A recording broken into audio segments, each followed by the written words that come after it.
Tiwala pa rin ang palasyo sa liderato ng Kamara na maipapasa ang 2015 national budget sa tamang oras.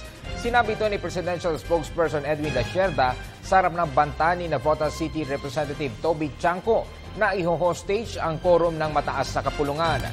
Ayon kay Lasierda, nagpapasalamat sila kay House Speaker Feliciano Belmonte matapos makabuo ng quorum kahapon sa sesyon. Umaasa silang magtutuloy-tuloy ito para gamitin ang reenactment budget sa susunod na taon. Nagpapasalamat kami sa liderato ng Kongreso kahapon sa mababang kapulungan where they were able to muster a quorum yesterday, and hopefully the quorum will continue until the last day of the plenary sessions on the approval of the budget in the lower house. We are confident that with the leadership of Speaker Belmonte, that the House will be able to pass the budget based on the calendar timeline as provided for the approval of the 2015 national budget.